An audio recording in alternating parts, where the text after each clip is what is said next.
Parmi les réalités qui marquent encore notre société française, on ne peut oublier la présence nombreuse de concitoyens de religion musulmane.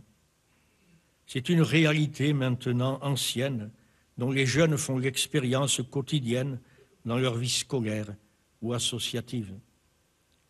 Le contexte international marque notre manière de l'appréhender. Les conflits du Moyen-Orient sont venus rompre un équilibre longtemps vécu pour le mieux. Nos frères chrétiens en sont des victimes douloureuses. Nous soutenons toujours le projet du financement des études supérieures de jeunes adultes à Kirkouk, en Irak. Par bien des côtés, ces conflits opposent des musulmans entre eux. L'existence des islamistes extrémistes qui recrutent jusque chez nous de jeunes adultes en vue de s'en servir pour leurs intérêts, les attentats perpétrés dans notre pays au nom de Daesh ont provoqué des peurs compréhensibles, mais qui peuvent faire porter sur tout musulman un dangereux regard de méfiance. Notre société hésite sur la place à faire à la religion musulmane dans notre pays. Et du coup, elle se pose à nouveau la question du fait religieux et de sa manifestation dans le paysage social. Plus qu'un risque, cette question est un défi qu'il nous faut ensemble relever.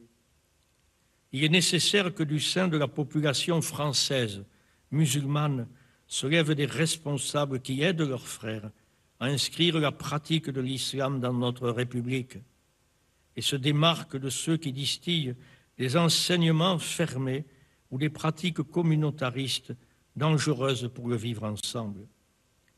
On sait bien que la formation des imams est une question fondamentale, ainsi que celle de l'organisation d'une représentation lisible de l'islam dans notre pays. Il appartient à la communauté musulmane de trouver la forme d'organisation compatible avec sa réalité et avec la vie dans la République.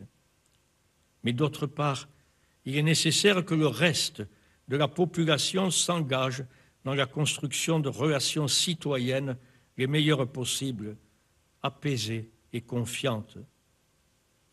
Pour nous, catholiques, nous savons que seul le dialogue et la rencontre permettent de grandir dans la connaissance et le respect mutuel.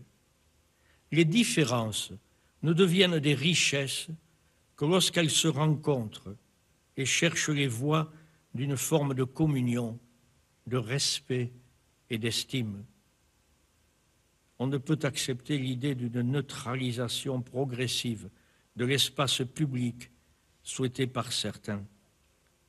La laïcité dans laquelle nous voulons vivre est celle qui promeut la liberté de conscience, celle de croire ou de ne pas croire, celle de pouvoir exprimer et vivre ses convictions d'une manière qui ne provoque pas un trouble à l'ordre public, mais interdire de s'exprimer à certains les désigne comme de dangereux citoyens et fracture la société.